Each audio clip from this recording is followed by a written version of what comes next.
Christmas decoration sa isa ka establishmento sa Barangay Mansilingan sa Bacolod City, atraksyon sa mga luyag mabatsyagan ang espiritu sang Pasko sa tunga sang pandemya. Si Adrian Prietos, nakatuto.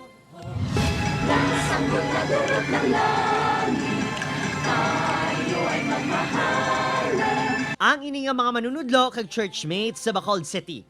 Nobyembre pa lang, todo porma ang ila costumes that tell the story of Christmas. Makita sa ilang mga mata ang paglaom nga dala sang Pasko, samtang nagakanta sang sikat nga Christmas carols kag jingles. Syempre, dapat nagapulo palakpak kag may energy. Agud mas mabatsyagan nga Christmas is just around the corner. Tanan ini, para kuno sa ilang Christmas activity sa simbahan. Diri sila nagpwesto sa Christmas Village sa Murcia Bacolod Road sa Barangay Mansilingan. For in fact, siguro it is during the pandemic that we can feel the real reason of Christmas, the real celebration of the season. Ang ini Christmas Village ang ginapadulungan sa madamong Abacoleño.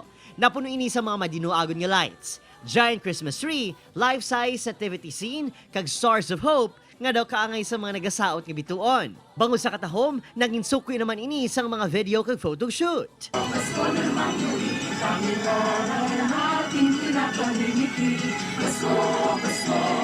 Para sa sining nga mga bisita, may mas madalom nga kahulugan ang ilang ginaobra.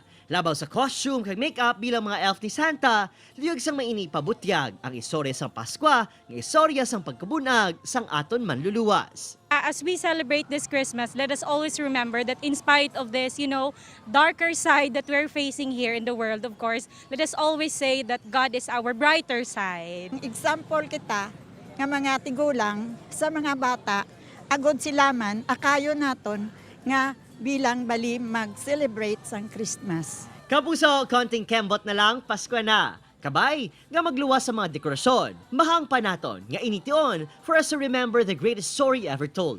Ang pagkabunag sang Batang Jesus, ang hari sang mga hari. Upod, kay Rinald Casillo, Adrian Prietos, One Western Visayas.